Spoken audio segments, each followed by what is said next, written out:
पीढ़ियों से विभाजित, आस्था से जुड़ी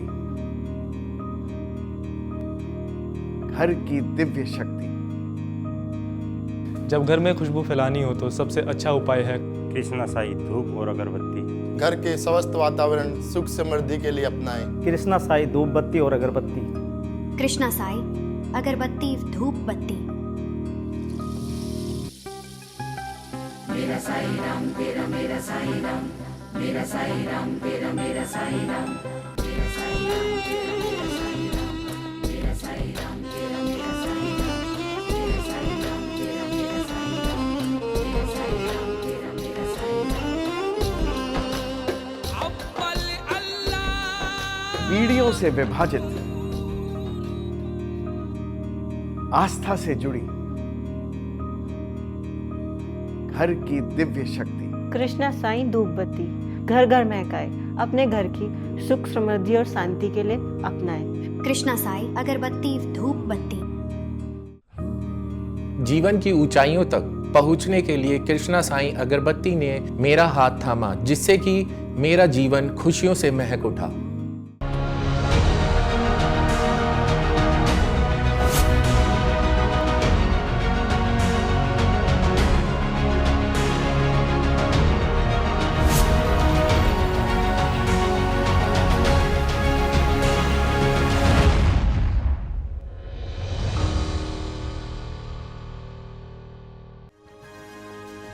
कमेंडेबल है जर्नी, कमेंडेबल है पीएम का सपोर्ट आना, कमेंडेबल है विजिबिलिटी मिलना, और कमेंडेबल है जो आज स्पोर्ट्स में पहली बार भारत में हुआ है। आज हम बात करेंगे ये प्लेयर्स की जर्नी की, उनकी ज़बानी बात करेंगे, और हम आज बात करेंगे उन एडमिनिस्ट्रेटर्स की कि उनको इस ओलंपिक में पहुंचने में क्या क्या उनको होना, उनके साथ बीती और क्या क्या करना पड़ा। अशोक, आई वुड लाइक आप थोड़ी देर के लिए अपनी कहानी बताइए, उसके बाद रोहित तुम्हारी बात।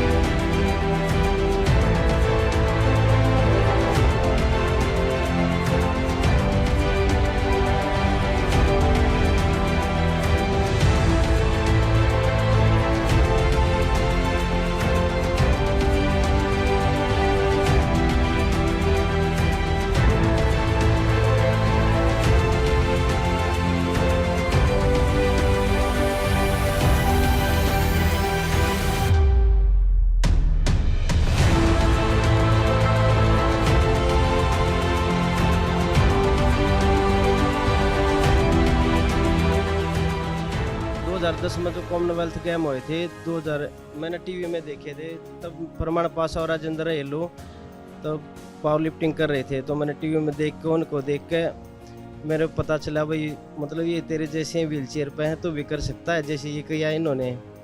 तो फिर मैंने 2011 में फर्स्ट नेशनल खेला था, तो साथ में मेरा पापा जा रहा था, तो मैं जाते जाते बेंगलोर हो रहे थे नेशनल, तो मैं बीमार हो गया।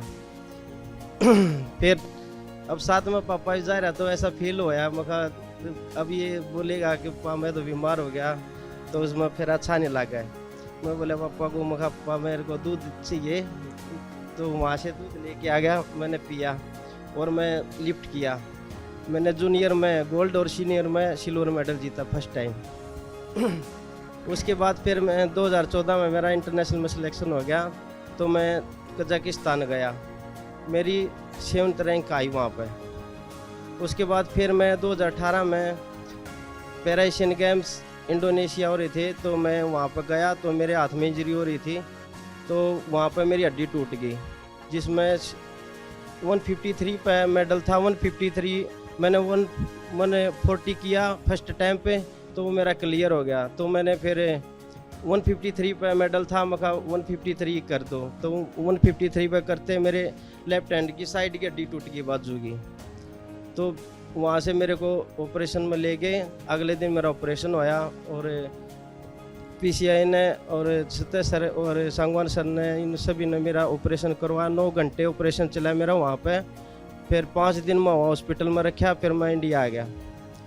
तो उसके बाद फिर मैं ये हो गया भाई 7-8 साल मैंने स्पोर्ट्स को दिए, तो फिर अब करियर ही ख़त्म हो गया। मैंने 9 महीने तक अपना अच्छे से बेड रेस्ट किया और क्या करूं अब, मतलब देख के खून फूकता था। अभी डेली 4 बजे मेहनत करता। फिर उस टाइम में मैं 3-4 महीने जिम में जाता, कुछ नहीं करता, बस उनको देख के बस ये लगता भाई चल कोई नहीं, टाइम निकल गया 2-3 घंटे, चल घर पे। फिर मैंने ऐसे ही स्टार्ट किया। मखा देख तो लेकर हाथ में रात डल रही है, मखा क्या पता दोबारा कर सकता हो। तो मैंने ट्राई किया खाली रोड से, जो कि मैं करता रहा। फिर मैंने 25 केजी किया, फिर मैंने 30 केजी किया। धीरे धीरे मैंने 2021 में 170 कर दिया, जो कि नेशनल बेंगलोर हो रहे थे। सत्य सर ने मेरे को बोला अशोक शाबाश बहुत अच्छा किया। मेरे को बहुत मोटिवेशन मिला वहाँ से। मतलब सर ने ये बोला कि बहुत अच्छा किया, तो मैंने और अच्छे से मेहनत की। जो कि मेरे गुरुजी हैं जितेंद्र पाल सर, तो उन्होंने बोला अशोक अगर तेरे को किसी भी चीज़ की ज़रूरत हो मैं तेरे ऊपर हूँ, अब कहीं भी कुछ भी ज़रूरत हो आप अच्छे से ट्रेनिंग करते रहो। मैं ठीक है सर। तो मैं 2022 में इंटरनेशनल गया साउथ कोरिया, जिसमें मैंने एशियन ओशियन में गोल्ड मेडल जीता। तो मेरे गुरुजी हैं जितेंद्र पाल सर, उन्होंने मेरे को बहुत अच्छे से मोटिवेशन किया और मतलब इतनी खुशी हुई। तो हमने फिर अच्छे से और तैयारी की। मखा अभी ओलंपिक में भी खेलना और एशियन गेम आ रहे हैं 2023 में। मैंने अच्छे से तैयारी की, जिसमें मैंने एशियन गेम में फिर अपने देश के लिए एक मेडल जीता। उसके बाद फिर 2024 में 4 कंपटीशन थे। तो एक 2000 फरवरी में तो मैंने खेले नहीं था। बाकी 3 कंपटीशन खेले मैंने 2-2 महीने में। मैंने हर कंपटीशन में अपने देश के लिए मेडल दिया। पर ओलंपिक के पास में बिल्कुल मेरे पास ये मानो 2 महीने रह गए थे, तब मेरे इंजरी होगी शोल्डर में। तो 27 दिन बाकी बचे हुए थे, तो थोड़ा सा रिकवर किया। फिर भी मैंने अपना पैरा ओलंपिक्स में मैंने अपना लाइफ बेस्ट किया 199 kg और मैं 6th प्लेस आया।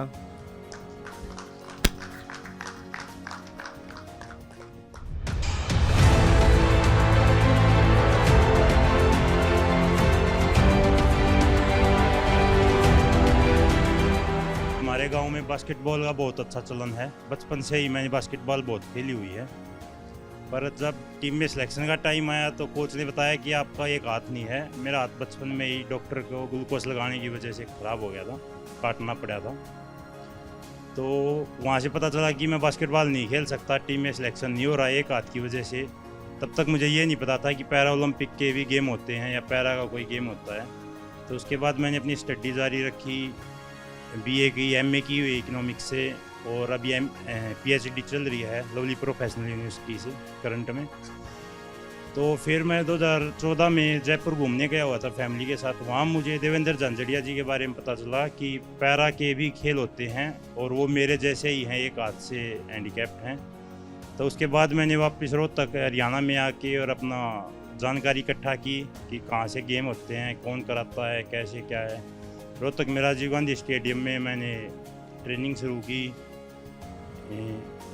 उस टाइम पे मैंने डिस्कस थ्रो स्टार्ट किया था। डिस्कस थ्रो मुझे अच्छा लगता था, वो थोड़ा हांगे वाला गेम है, स्ट्रेंथ वाला, इसलिए मुझे वो अच्छा लगा था, वो करने लगा। पहले ही नेशनल में मेरा डिस्कस और शॉटपुट में दोनों में गोल्ड मेडल थे विद नेशनल रिकॉर्ड। उसके बाद लगातार 3 साल मेरा डिस्कस में गोल्ड रहा नेशनल में।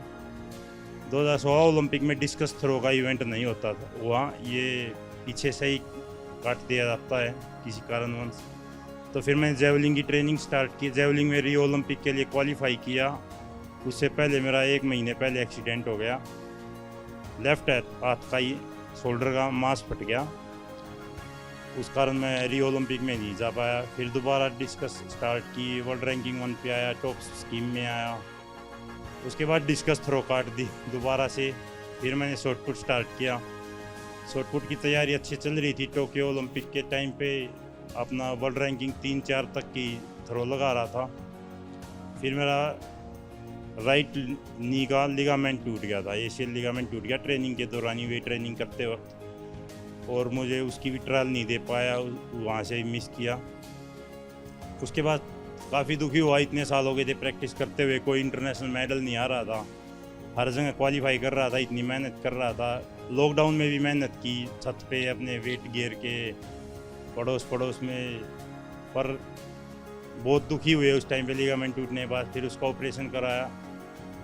मेरे लिए वो अच्छा हुआ कि एशियन गेम 1 साल के लिए पोस्टपोन्ड हो गए और मुझे उसकी तैयारी करने के लिए टाइम मिल गया। ऑपरेशन के बाद मैंने तैयारी की, सत्या सर ने मुझे बहुत सपोर्ट किया। उस बीच में बातें करते रहते थे कि तू कर लेगा, ऑपरेशन हुआ तो क्या हुआ, और पहले भी हो रखा है। प्रैक्टिस की, एशियन गेम में मैंने ब्रॉन्ज मेडल प्राप्त किया। वहाँ मुझे बहुत खुशी हुई कि इतने साल की मेहनत का कोई तो इंटरनेशनल मेडल हाथ लगा। उसके बाद एक उम्मीद सी हुई कि मैं एशियन में ला सकता हूँ तो ओलंपिक में भी ला सकता हूँ। फिर ओलंपिक की तैयारी स्टार्ट की। ओलंपिक की ट्रायल में सिलेक्शन होने के बाद मेरा दोबारा नी में पेन हो गया, जिस कारण मैं अपनी ओलंपिक में बेस्ट परफॉर्मेंस नहीं दे पाया। पर मैं आपसे पीछे वादा करता हूँ कि आने वाले वर्ल्ड चैम्पियनशिप में और एशियन गेम में मैं आपको ज़रूर मेडल दूंगा, देश का नाम ऊंचा करूँगा। पीढ़ियों से विभाजित, आस्था से जुड़ी घर की दिव्य शक्ति। जब घर में खुशबू फैलानी हो तो सबसे अच्छा उपाय है कृष्णा साई धूप और अगरबत्ती। घर के स्वस्थ वातावरण सुख समृद्धि के लिए अपनाएं। कृष्णा साई धूप बत्ती और अगरबत्ती। कृष्णा साई अगरबत्ती धूप बत्ती। मेरा साई राम तेरा मेरा साई राम, मेरा साई राम तेरा मेरा साई राम, मेरा साई राम तेरा मेरा साई राम, मेरा साई राम तेरा मेरा साई राम, मेरा साई राम तेरा मेरा साई राम, मेरा साई राम तेरा मेरा साई राम। पीढ़ियों से विभाजित, आस्था से जुड़ी घर की दिव्य शक्ति। कृष्णा साई धूप बत्ती घर घर महकाए, अपने घर की सुख समृद्धि और शांति के लिए अपनाएं। कृष्णा साई अगरबत्ती धूप बत्ती। जीवन की ऊंचाइयों तक पहुंचने के लिए कृष्णा साई अगरबत्ती ने मेरा हाथ थामा, जिससे कि मेरा जीवन खुशियों से महक उठा।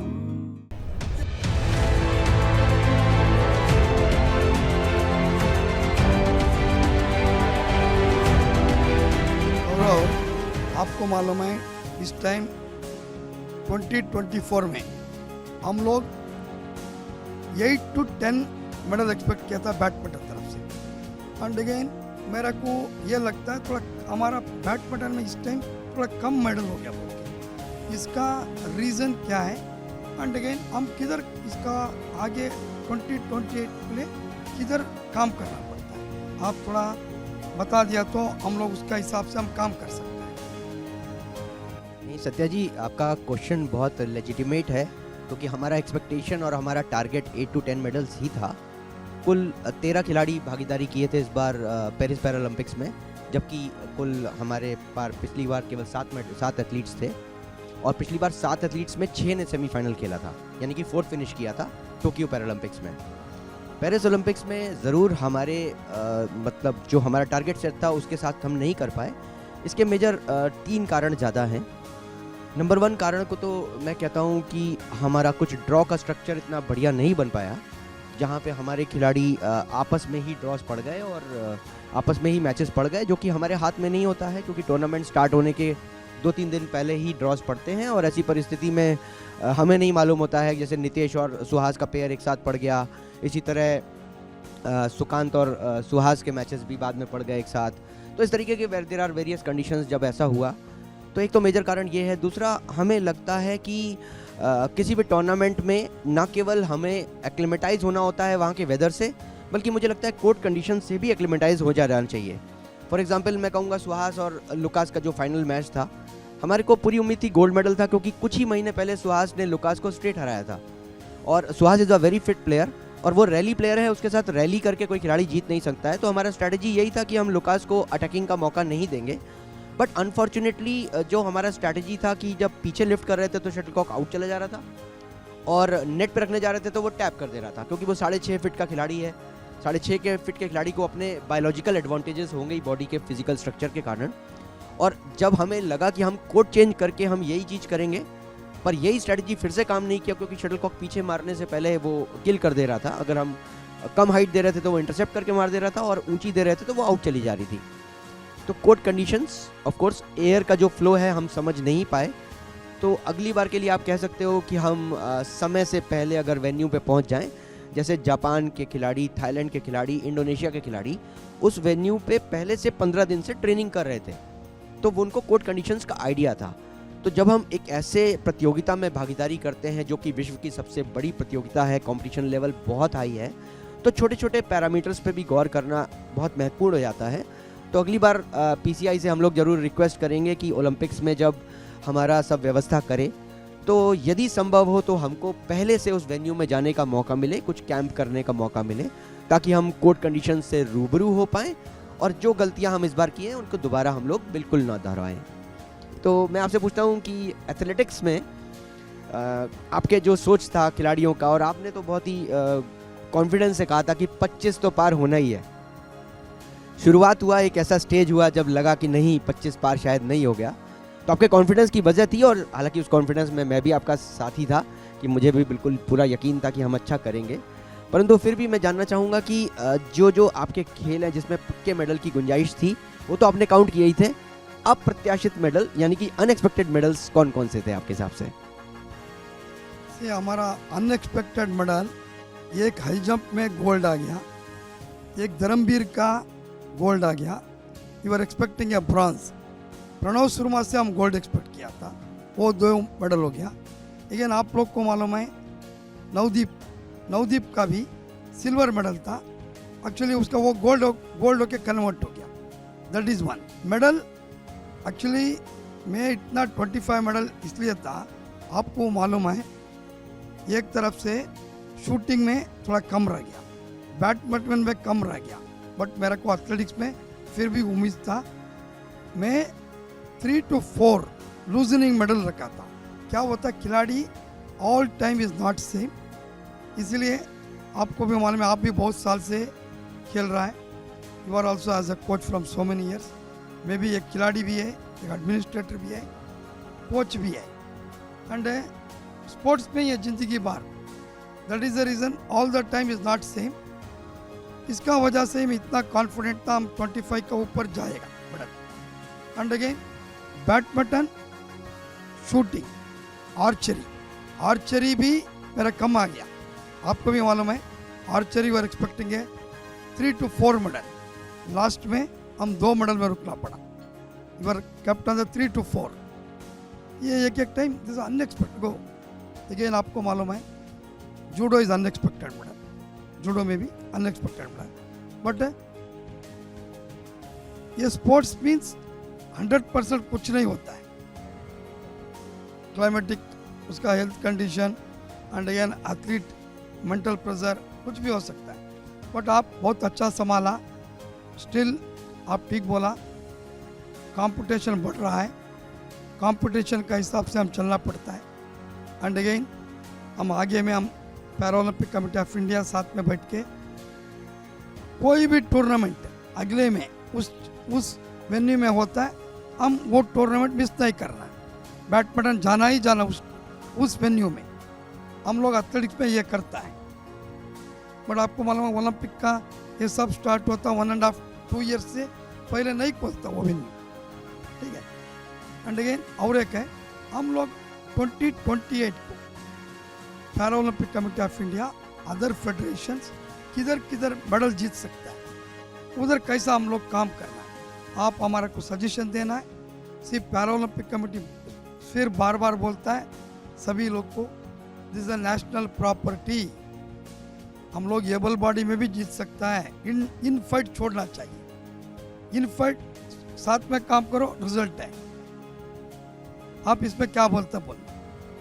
नहीं, मैं कहूँगा कि आपका ये क्वेश्चन दूरदर्शिता से भरा हुआ है, इट्स अ फोरसाइटेडनेस। और 2028 की बात ही नहीं, 2032 की भी बात करते हैं और 2036 की भी बात करते हैं। हमारा जो खिलाड़ी आज की डेट में 45 से 50 साल का है, या फिर आप मान लीजिए 40 या 35 साल का भी है, तो एक्सपेक्ट करिए कि जब आप 2036 में ओलंपिक भारतवर्ष में कराने जा रहे होंगे तो उसका उम्र क्या होगा। जब इस चीज़ को अपने ध्यान में रखते हैं तो मुझे लगता है कि एक बार किरण रिजिजू सर थे हमारे, जो फॉर्मर स्पोर्ट्स मिनिस्टर थे, उनके पास जब चर्चा चला था, जब हम और आप टोक्यो ओलंपिक से लौट के आए थे और पीएम सर ने घर पर इनवाइट किया था, तो मैंने यही कहा था सर एक डेटाबेस होना चाहिए हमारे पास। इतना सेंसस का जो लास्ट पॉपुलेशन कलेक्शन हुआ है उसके हिसाब से जो भी निकला 3 करोड़, वो उम्मीद करते हैं कि शायद 5 करोड़ तक पहुंच चुका होगा। उन 5 करोड़ में यदि हमको 50 लाख भी एक छोटी उम्र का बच्चा जो कि 15 साल से कम का है मिलता है, तो उन बच्चों को टैप करना, उन बच्चों को सेलेक्ट करना टैलेंट हंट प्रोग्राम के ज़रिए, उनको स्पॉट करके ट्रेनिंग स्ट्रक्चर में ले आना। अब पीसीआई का जिम्मेदारी ज़रूर बढ़ जाता है इस बारे में, क्योंकि पीसीआई को एक गेम नहीं कैटर करना है, बहुत सारा गेम कैटर करना है। तो मेरा सुझाव ऐसा है कि हम लोग मिनिस्ट्री ऑफ सोशल जस्टिस से बात करके, इसके अलावा रिहैबिलिटेशन सेंटर्स हैं, इसके अलावा आर्मी के सेंटर्स हैं जहाँ पे इंजर्ड एथलीट्स हैं, जो कि व्हीलचेयर पे बहुत स्ट्रांग होता है, उनका बिल्ड बहुत स्ट्रांग होता है। इसके अलावा और भी जो भी सोर्सेज हो सकते हैं, जो भी ब्रांचेस हो सकते हैं जहाँ पर पीसीआई कॉरेस्पॉन्डेंस करे और उनसे एक डेटाबेस ले। पीसीआई अगर एक पोर्टल डेवलप करेगा जहाँ पर खिलाड़ी खुद ही रजिस्टर कर सकता है, अपना यूनिक डिफरेंटली एबल्ड शरीर के स्ट्रक्चर के बारे में लिखे, किस किस स्पोर्ट्स में वो इंटरेस्टेड है वो लिखे, और पीसीआई के पास जब वो डेटाबेस इकट्ठा हो जाए तो पीसीआई वाले एथलेटिक्स का प्लेयर हो गया तो आपको रेफ़र कर दिया, बैडमिंटन का हुआ तो मुझे रेफ़र कर दिया, शूटिंग का हुआ तो नौटियाल जी को दे दिया, स्विमिंग का हो गया तो दबास जी को दे दिया। जब आप ऐसा कर देंगे तो वो स्ट्रक्चर के बाद हम लोग उसका ट्रायल ऑर्गेनाइज कर लेंगे अपने अपने वेन्यू में, या फिर जाकर कर लेंगे हम रीजन वाइज, एक नॉर्दर्न रीजन, सदर्न रीजन, चारों रीजन को डिवाइड करके, और उसमें से हम सिलेक्शन कर लेंगे, उनके माँ बाप का डिटेल्स ले लेंगे और उनको एक प्रोफेशनल स्ट्रक्चर में लाने का प्रयास करेंगे। आप लोग तो मिनिस्ट्री से काफ़ी कुछ सपोर्ट भी ले रहे हैं, खेलो इंडिया प्रोग्राम भी है आज की डेट में, और भी स्कीम्स है गवर्नमेंट का जिसमें हम लोग थोड़ा फाइनेंशियल सपोर्ट लेंगे, और आपके पास तो कॉरपोरेट सपोर्ट भी है। तो ऐसे स्ट्रक्चर्स के सेलेक्ट हुए चुनिंदा बच्चों को हम उस प्रोग्राम के अंतर्गत प्रशिक्षण प्रदान कर सकते हैं संबंधित खेलों का, और यदि हम इस कार्य को अभी से स्टार्ट करके निरंतर करते चले गए, मुझे लगता है कि 2 साल में हम सिनेरियो को बदलना शुरू कर देंगे, और मौसम बदलेगा तो पूरे विश्व को अपनी कमर की पेटी कसनी पड़ेगी, क्योंकि भारत एक शक्ति के रूप में उभर कर सामने आएगा। पर मैं आपसे ज़रूर ये बात कहता हूँ कि एथलेटिक्स में जैसे रनिंग में सिमरन, आपका भाला फेंक में हम लोग बहुत ज़्यादा आउटस्टैंडिंग कर रहे हैं, और मतलब कैसे स्पोर्ट्स है, कुछ चुनिंदा स्पोर्ट्स में हमारा आउटस्टैंडिंग परफॉर्मेंस है एथलेटिक्स में। मैं ये सोच रहा था कि हमारे कुछ और भी ऐसे खेल हैं, जैसे जेवलिन में हमारी लड़कियाँ, मतलब आई वॉज जस्ट वंडरिंग कि गर्ल्स जेवलिन करती नहीं दिखाई दी मुझे। फिर आई वॉज वंडरिंग कि ये जो मेडल है सिमरन रनिंग में आई, एक और लड़की है वो प्रीति, वो रनिंग में आई, तो मैं जानना चाह रहा था कि ये गोला फेंक तो चलो था आपका, इस स्ट्रक्चर में ऐसी क्या रिक्वायरमेंट होती है, और हम लोग क्यों नहीं इसमें ज़्यादा खिलाड़ियों को मोटिवेट कर सकते हैं, और हम क्यों ऐसा नहीं कर सकते हैं कि अगर कोई खिलाड़ी इस खेल में अच्छा नहीं कर पा रहा हो तो उसको दूसरे खेल में आप शिफ्ट करें और कुछ बढ़िया हो पाए। आप प्लीज़ बताइए इस बारे में। आप लोग को मालूम है सबसे ज़्यादा पार्टिसिपेशन आता है पैरा एथलेटिक्स में। मैं आज भी यही बात करना चाहता है, पैरा एथलेटिक्स में एक्सपेंसिव बहुत कम है। देखो बैडमिंटन लाइटिंग चाहिए, कार्क चाहिए, बट आप अभी क्या है, कॉरपोरेट, गवर्नमेंट, ये सब लोग क्या इक्विपमेंट सपोर्ट करने में आ रहा है, मीडिया सपोर्ट आ रहा है, डेफिनेटली हम दूसरा स्पोर्ट्स को भी डेवलप कर सकता है। ये छोड़ के भी आपको मालूम है बैडमिंटन खेलना चाहिए तो विलेज वाला नहीं खेल सकता है, बट एथलेटिक्स क्या है, उसका पास एक शॉट पुट हो गया तो विलेज में भी खेल सकता है, स्कूल में भी खेल सकता है। एक फिजिकल एजुकेशन टीचर का गाइडेंस काफ़ी है स्टार्टिंग में। अगेन आपको ये भी मालूम है हम लोग इतना बड़ा कंट्री में टैलेंट का कोई कमी नहीं है, एंड अगेन टैलेंट का साथ हम अच्छा से वॉलंटियर प्रोग्राम कर लिया तो इंडिया में हम अच्छा करेगा। सत्य जी, मैं वैसे तो आपसे मैं खुद भी इसमें कुछ कहना चाहूँगा, पर मैं एक बात ज़रूर कहना चाहता हूँ। जो मैं आपके साथ हम लोग पेरिस पैरालंपिक से जब लौट के आए, और हमेशा की तरह प्रधानमंत्री सर ने जब हम लोगों को अपने साथ वहाँ पर बुलाया, एक अच्छा सा ब्रेकफास्ट करा के और हमारे साथ जो 1-to-1 इंटरेक्शन किया, उसमें उन्होंने बड़ा रैंडमली क्वेश्चन किए। हम लोगों ने प्रिपरेशन तो बहुत सारी कर रखी थी, बट वो आए और उन्होंने नए सिरे से आउट ऑफ सिलेबस क्वेश्चन पूछ लिए, कह लीजिए। मैंने जब से देखा है कि उनका जो अंदाज है और उनका जो तरीका है कि खिलाड़ियों के साथ जुड़े हुए रहना, हमको सी ऑफ करना जब हम ओलंपिक या एशियन गेम जैसे बड़े टूर्नामेंट को खेलने जाते हैं, मेडल जीतने पर फ़ोन करके पर्सनली बधाई देना, और जब जीत के आए तो जीत के आने के बाद सबके साथ दावत पार्टी और एन्जॉयमेंट और चिट चैट करना। मुझे लगता है कि इससे एक अलग सा मैसेज पूरे देश में गया है कि जब प्रधानमंत्री जी इतना क्लोज हो रहे हैं पैरा खेलों के और सबसे 1-to-1 बात कर रहे हैं, तो ऐसी परिस्थिति में हर एक department including government of India का जितना भी सरकारी महकमा है, उसके साथ साथ जो कॉरपोरेट्स हैं, everyone wants to get involved and support these para athletes. Media अपना रोल बेहतरी से अदा कर रही है, परंतु प्रधानमंत्री सर का भी एक बहुत ही बेहतर रोल है। और आपने जो उस दिन प्रधानमंत्री सर को कहा कि सर हमारा और कोई भी ब्रांड एम्बेसडर नहीं है, पैरा खेलों का ब्रांड एम्बेसडर माननीय नरेंद्र मोदी सर है, तो मुझे वो बात बहुत अच्छी लगी। और मुझे लगता है कि आपकी जो कथन था वो बिल्कुल सत्य है, और सर के इन्वॉल्वमेंट के एक्टिव पार्टिसिपेशन की वजह से ही हमको ये जो माइलेज मिल रही है, ये सब लोग हमसे बात कर रहे हैं, हमको इज्जत के रूप से देख रहे हैं। बहुत सारे अवार्ड्स हमारे खिलाड़ियों को, अर्जुन अवार्ड, खेल रत्न अवार्ड और सब तरीके की जो चीज़ें और जो कैश अवार्ड्स मिल रहे हैं, मुझे लगता है इसका बहुत बड़ा रोल है हमारे देश में पैरा खेलों की प्रगति के लिए। आपका कुछ कहना है इस बारे में? पैरा स्पोर्ट्स इतना दिन तक हमारा देश एक खेल का स्पोर्ट्स कंट्री नहीं था। पैरा स्पोर्ट्स का बाद में कंट्री में ये हो गया, para sports is India is become a sporting country in the para sports. हम लोग भी मैप में आ गया, इंडिया को भी देखने का स्टार्ट हो गया। इवन सी मैं पहले भी बोला, मैं 7th ओलंपिक्स में जा रहा है। कभी इंडिया का फ्लैग देखने के लिए बहुत कम मिलता था, आजकल तो इंडिया का फ्लैग लेके भी लोग आने का स्टार्ट हो गया। प्रधानमंत्री जी देखो, हीरोज को रेस्पेक्ट करो, हीरो बनेगा। कोई किसी क्षेत्र में पॉलिटिकल है, स्पोर्ट्स है, साइंस है, कोई भी अच्छा करता है उसको अप्रिशिएशन करो, अच्छा लोग आएगा। सेम पैरा स्पोर्ट्स पे भी यही हो गया। हमारा प्राइम मिनिस्टर सबको अप्रिशिएशन करने का स्टार्ट कर दिया, इसीलिए इतना खिलाड़ी लोग आ रहा है। वो लोग का जिंदगी चेंज हो रहा है, जिंदगी चेंज हो रहा है, चेंज ही चाहता है। इंडिया में बहुत चेंज हो रहा है। गौरव जी, सब मिलके काम किया तो हम लोग और भी अच्छा कर सकता है। गवर्नमेंट का तरफ से कोई कमी नहीं है, इवन पब्लिक सेक्टर से भी कोई प्रॉब्लम नहीं है, इवन प्राइवेट वाला भी हमारे को पूरा सपोर्ट करना चाहता है। Thank you Gaurav ji.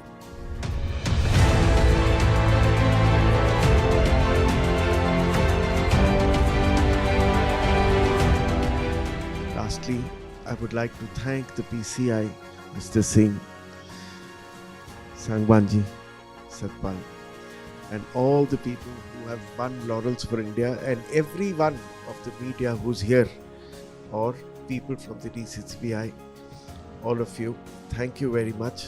On a note that अगली बार हम मिले और अगली बार ये मूवमेंट बहुत बड़ी हो जाए। हम लोग का छोटा सा कंट्रीब्यूशन ब्लेसिंग का अगर आपके पास आए तो that is what we can give. Thank you very much.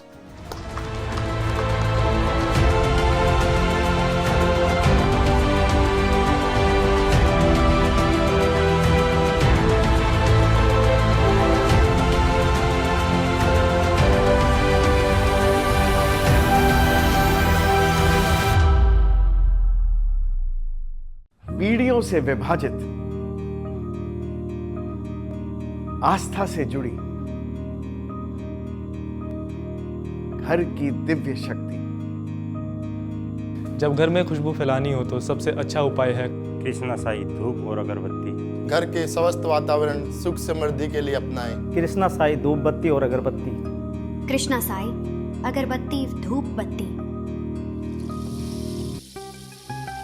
मेरा साई राम तेरा मेरा साई राम, मेरा साई राम तेरा मेरा साई राम, मेरा साई राम तेरा मेरा साई राम, मेरा साई राम तेरा मेरा साई राम, मेरा साई राम तेरा मेरा साई राम, मेरा साई राम तेरा मेरा साई राम। पीढ़ियों से विभाजित आस्था से जुड़ी घर की दिव्य शक्ति। कृष्णा साईं धूप बत्ती घर घर महकाए, अपने घर की सुख समृद्धि और शांति के लिए अपनाएं। कृष्णा साई अगरबत्ती धूप बत्ती। जीवन की ऊंचाइयों तक पहुंचने के लिए कृष्णा साईं अगरबत्ती ने मेरा हाथ थामा, जिससे कि मेरा जीवन खुशियों से महक उठा।